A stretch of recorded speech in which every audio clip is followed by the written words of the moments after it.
Gold, trusted gold buyers. మీరు తాకట్టు పెట్టిన బంగారాన్ని విడిపించి ఈ రోజు ఉన్న మార్కెట్ ధరకు కొనబడను.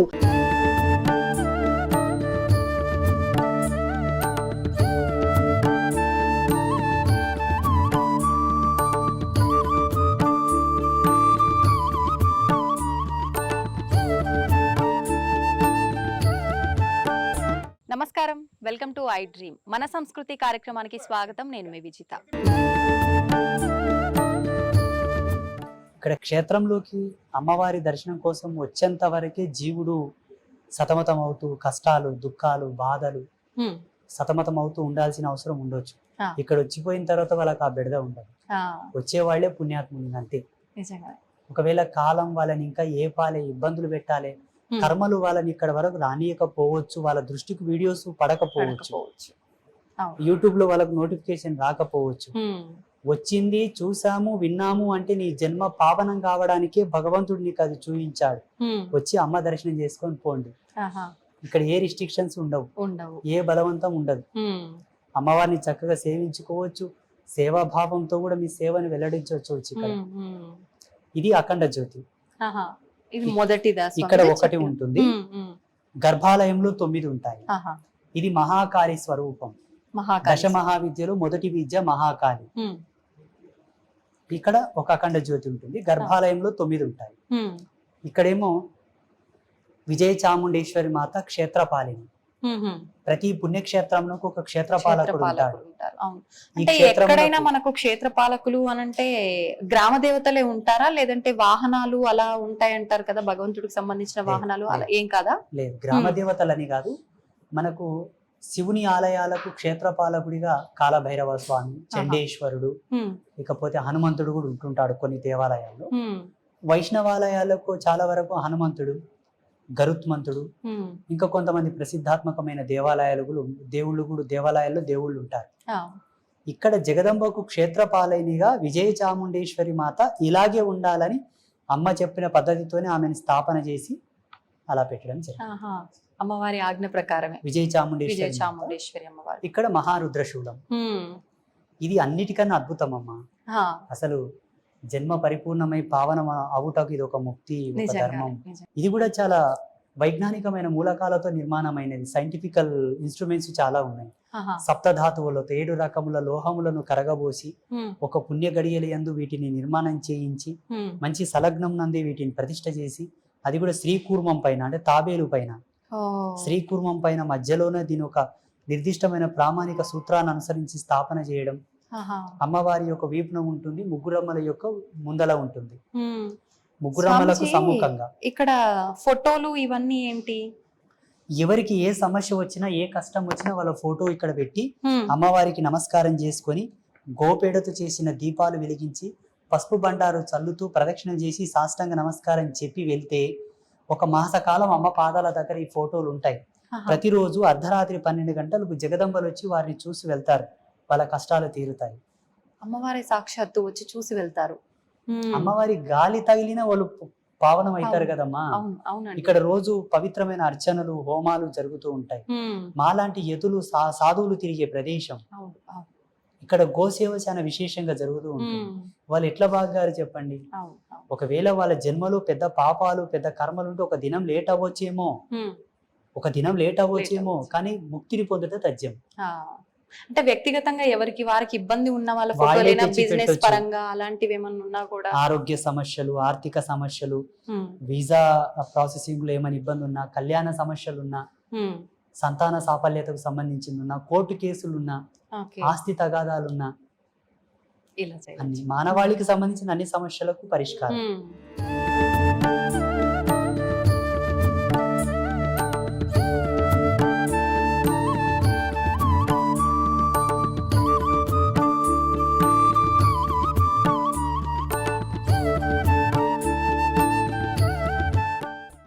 ఇప్పుడు ఇంతకుముందు బయట మనం అఖండ జ్యోతి చెప్పుకున్నాం కదా, మహాకాళి స్వరూపం. ఇక్కడ 9 అఖండ జ్యోతులు ఉంటాయి. అక్కడ ఒక అఖండ జ్యోతి, ఇక్కడ 9, మొత్తం 10. దశమహావిద్యలు లైవ్లో ఉంటారు ఇక్కడ. ఒక విగ్రహం రూపంలో లేకపోతే ఒక యంత్ర రూపంలో కాకుండా లైవ్ లో వాళ్ళు వెలుగుతూ లోకానికి వెలుగునిస్తున్నారు ఇక్కడ నుంచి. అంటే ఒకే ప్రమిదలో మనం 9 దీపాలు వెలిగించాలా స్వామిజీ? ఒకవేళ ఆ ఒత్తి చిన్నగా దగ్గరికి అయిపోతూ ఉంటే పక్కన ఇంకొక ఒత్తి 3 వెత్తులు కలిపి ఒక ఒత్తిగా చేసి పక్కన వెలిగించి ఈ ఒత్తిని లోపలికి వదిలేస్తూ ఉంటాం.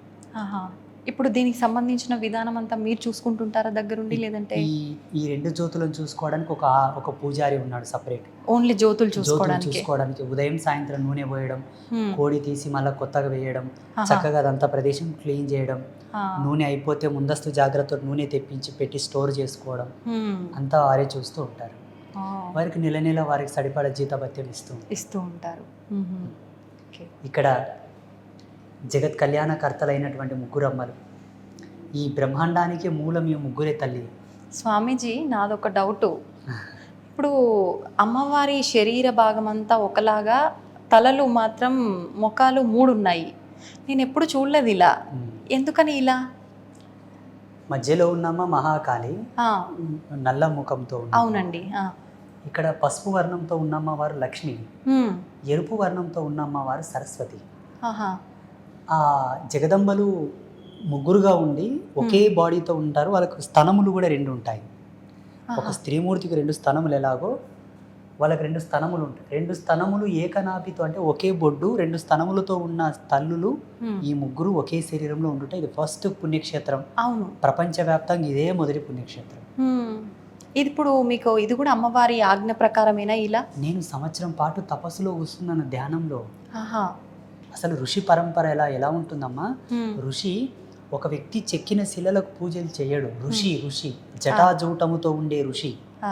ఆయన స్వయంగా తపస్సుతో దర్శించి తాను నిర్మాణ శైలితో పూజలు చేస్తాడు, తపస్సు చేస్తాడు. అట్లా పరశురాముడు, జమదగ్ని, వశిష్ఠుడు స్థాపించిన లింగాలు చాలా ఉన్నాయి ప్రపంచంలో. అలా జగదంబను నా జ్ఞానాత్మకంగా, భావాత్మకంగా నేను ధ్యానంలో దర్శించాను. ఇలా 52 రకాల మన్నులు 52 రకాల మన్నులు 52 రకాల ప్లేసెస్ నుంచి తీసుకురావాలి. ఎక్కడెక్కడి నుంచి స్వామిజీ? మనకు 12 జ్యోతిర్లింగాల నుంచి తెచ్చాము, 18 శక్తిపీఠాల నుంచి తెచ్చాము, 7 జీవనదుల నుంచి తెచ్చాము, 3 రకాల పుట్టమన్నులు, 3 రకాల వర్ణములలో ఉండే నేలలలోని పుట్టమన్ను, గోవు ప్రసవించిన స్థలము మన్ను. అక్కడ విజయ చాముండేశ్వరి మాతకు ఏమో దక్షిణాభిముఖంగా ప్రయాణిస్తున్న నాగుపాము జాడల మన్ను, ఈ ముగ్గురమ్మలకేమో ఉత్తరాభిముఖంగా ప్రయాణిస్తున్న నాగుపాము జాడల మన్ను. అలాగే తులసి కోట దగ్గరి మన్ను, కొన్ని సంవత్సరాల ఆయుష్తో ఉన్న మర్రి చెట్టు దగ్గర మన్ను, రావి చెట్టు దగ్గర మన్ను, ఆగమశాస్త్ర పండితుల వాకిలి మన్ను, నెమలి గుడ్లు పెట్టిన స్థలము మన్ను. ఇట్లా రకరకాలుగా 52 రకాల మన్నులను ఒకే ముహూర్తంలో తీసుకురావాలి. వామ్మో, ఎలా సాధ్యపడుతుంది ఇదంతా? జగదంబ తన దూతలను పంపించి తెప్పించింది. నేనైతే చేయలేదు. నేను నిమిత్త మాత్రుని, మానవుని. మీలో సామాజిక జ్ఞానం ఉంది, నాలో ఆధ్యాత్మిక జ్ఞానం ఉంది. అది నేను తపస్సు చేశాను కాబట్టి. The concept is very powerful and very different in the world. ఆధ్యాత్మిక వారసత్వ సంపదలోనే ఇది ఒక విచిత్రం. నిజంగానే విచిత్రం. నేను అంటే ఇలా ఈ 52 రకాల మన్నులను ఒక చేత పోగు చేసి వాటన్నిటిని సప్తజీవ నది జలాలతో కలిపి అందులో గోపేడ, పంచగవ్యములు వేసి వాటన్నిటిని మంచిగా లేపనం చేసి క్రమబద్ధీకరించి అమ్మవారిని స్థాపిస్తూ ఉంటే పీఠం కింద షడాధార ప్రతిష్ఠ ఉంటుంది. షడాధార ప్రతిష్ఠ అంటే అది ఒక ఆగమ శాస్త్ర పద్ధతిలో మనలో 6 చక్రాలు ఉంటాయి కదమ్మా. మన దేహం యొక్క నిర్మాణ శైలిని అనుసరించి షడాధార ప్రతిష్ఠ అంటే ఒక్కొక్క కుంభం, నపుంసక శిల మీద ఒక పద్మం మీద ఒక కుంభం, ఆ కుంభంలో కొన్ని యంత్రాలు, కొన్ని మణులు, మాణిక్యాలు, కొన్ని యంత్రాలు, అట్లా 7 కుంభముల మీద యోగనాళి మీద అమ్మవారు కూర్చొని ఉన్నది. ఇప్పుడు అట్లా అమ్మవారిని ఆ మట్టి చేత నిర్మాణం చేస్తూ ఉంటే 1 గంట 45 నిమిషాలు కనురెప్ప కొట్టకుండా అట్లా నిర్మాణం చేయాలి. కనురెప్ప కొట్టావా దైవత్వం వెళ్ళిపోతుంది. It's very depth signalisation system ఇది. ఇది ఒక విద్వత్తుతో కూడుకున్నటువంటి సిగ్నలైజేషన్ సిస్టమ్ ఇది. ఆ కనెక్షన్స్ ఉండాలని, ఇక్కడ దైవత్వం ఉండాలని. 1 గంట 45 నిమిషాలు అంటే ఒక ప్రామాణికమైన ముహూర్త సమయం, అది దైవ ముహూర్త సమయం. అది ఆ సమయం నందు ముగ్గురమ్మలు రెడీ చేశారు. మొత్తం పుట్టమన్ని అంత మన్నుతోటే టోటల్.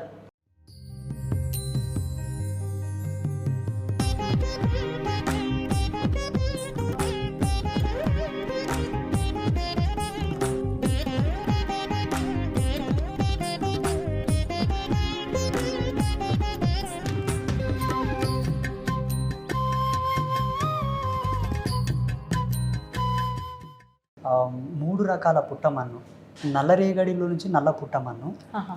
తెల్ల నేలల నుంచి తెల్ల పుట్టమన్ను, ఎర్రటి నేలల నుంచి ఎర్ర పుట్టమన్ను అన్నీ తెచ్చి ఇక్కడ అమ్మవార్లను స్థాపన చేసిన తర్వాత అమ్మవారు ఒక దివ్యమైన వాణి వినిపించింది. ఏంటి? శుద్ధ స్ఫటిక శ్రీచక్రము 5 కిలోల శ్రీచక్రము కాశీ మహానగరం నుంచి తీసుకురండి అని చెప్పింది. ఈ శ్రీచక్రం అదే. ఓ.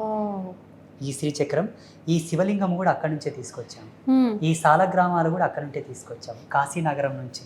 గురుగారు, ఇప్పుడు ఇవి నాలుగు రకాలుగా ఉన్నాయి కదా, ఏది ఏది అనుకోవాలి? స్ఫటిక సాలగ్రామం. ఇవి నాలుగు వర్ణాలతో ఉండడానికి కూడా అమ్మవారి యొక్క పారదర్శకమైన సూత్రం ఉన్నది. అందులో చతుర్వేద స్వరూపకంగా 4 వర్ణాలతో ఉన్నాయి. 4 వేదాలకు 4 సాలగ్రామాలు తీసుకొచ్చాము. ఇంకపోతే ఈ జగదంబలు ముగ్గురు అమ్మవాళ్ళు, మహాకాళి, మహాలక్ష్మి, మహాసరస్వతి అమ్మవార్ల మీద పాము పడగలు ఉంటాయి. మనకు చూడండి, ఒక దేవత మీద పాము పడగ ఉందంటే అది కుండలిని స్వరూపం. అవ్యాజమైన, అచింత్యమైనటువంటి, సహజ సిద్ధమైన, ప్రాకృతిక కళలతో విరాజిల్లేటటువంటి ధర్మానికి, కుండలినికి ప్రతీక సర్పం అది. కానీ మన సనాతన ధర్మంలో సరస్వతి మాతకు సర్పం ఉన్నట్లు ఎక్కడా లేదు. ఎందుకంటే ఆమెనే ఒక విఘ్న దేవత, ఒక విజ్ఞాన దేవత, ఆమెనే ఒక కుండలిని ప్రమోదం, ఆమెనే ఒక దార్శనికత. కానీ ఇక్కడ జగన్మాత సర్పాన్ని తన పైన ఉంచమని చెప్పింది, మేము ఉంచాము. ఇంకొక మిస్టరీ ఏంటంటే సరస్వతి మాత ఎప్పుడే కానీ శుక్లవర్ణంతో ఉంటుంది, తెల్లగా ఉంటుంది. ఇక్కడ ఎర్రగా ఉంది అమ్మవారు. ఎందుకనండి? ఆమె కోరింది. ఆమె కోరడం వల్ల ఆ వర్ణం ఆమెకి ఇచ్చారు. అమ్మవారి కోరిక మేరకే. ఇవి మత్స్య కుండలములు. మత్స్యం అంటే చేప. చేప పరిపూర్ణమైన విద్వత్తుకు, విజ్ఞానానికి, పూర్ణ సంపదకు, ఎదుగుదలకు జగదంబ యొక్క అలంకార భూషణములుగా ఉండటే కాక వచ్చే భక్తులు ఈ మత్స్యముల దర్శనం చేసుకుంటే కూడా వాళ్ళకి ఆ సంపద, జ్ఞానము, ఆ పుణ్యం, పురుషార్థం సిద్ధిస్తాయని ముగ్గురు అమ్మలు కాబట్టి 6 మత్స్య కుండలములు పెట్టారు. మరి ఆ మంగళసూత్రాలు 6? ఈ మంగళసూత్రములు కూడా ఒక్కొక్క తల్లికి 2 చొప్పున 6 మంగళసూత్రములు, ముగ్గురు అమ్మలకు 3 రొంట్లో 6 మంగళసూత్రములు. హైదరాబాద్ మహానగర వాస్తవ్యులైనటువంటి భారతి మేడం గారు ఆ మంగళసూత్రాలు చేయించారు. గురుగారు, ఇవన్నీ బంగారు ఆభరణాలు కదా, అంటే ఎప్పుడు ఇలానే ఉంటుంటాయా ప్రతి నిత్యము? మరి ఇప్పుడు మనకు దారిన నడుచుకుంటూ పోయే వాళ్ళకే భద్రత లేదు, ఇంట్లో లాకర్లలో పెట్టిన భద్రత లేదు, అమ్మవారి ఆలయాల పైన కూడా దోపిడీలు జరిగాయి. మరి అమ్మవారి నగల విషయంలో ఇది ఒక అద్భుతము, మా అదృష్టము. వాస్తవం చెప్పాలంటే 2011వ సంవత్సరం నుంచి ఇప్పటి వరకు గర్భాలయానికి తాళం వేయలేదు. వేయకూడదని చెప్పింది ఆమె. వేయకూడదు అని చెప్పింది, మేమైతే తాళం వేయలేదు. వాస్తవంగా ఈ ఆభూషణములన్నీ కూడా సువర్ణముతో చేయించినవే. మేలిమి జాతి బంగారాన్ని సువర్ణం అంటారు. సువర్ణము అంటే కల్తీ లేకుండా 24 క్యారెట్ గోల్డ్ తో చేయించినవే. ఎవరైనా భక్తులు వచ్చి, గురూజీ మేము ఏమైనా సేవ చేసుకుంటామంటే ఈ పలానా ఆభూషణం తెచ్చి నాన్న అంటే తెచ్చిచ్చారు, మేము అమ్మకు తొడిగాము. అన్ని దాతలు ఇచ్చినవే. ఆభరణం తొడిగేటప్పుడు వాళ్ళ గోత్రనామాలు స్మరిస్తాం. ఓకే గురుగారు, అక్కడ ఉన్నవారెవరు? అమ్మవారి యొక్క ఉత్సవమూర్తి. ఈ ముగ్గురమ్మల యొక్క ప్రాణశక్తి అనుకోండి. ఏమన్నా పల్లకి సేవ చేసినా, రథోత్సవం చేసినా, శయనోత్సవం చేసినా, అమ్మవారిని ఊంజాల్ సేవ చేసినా ఆ ఉత్సవమూర్తితో చేస్తారు.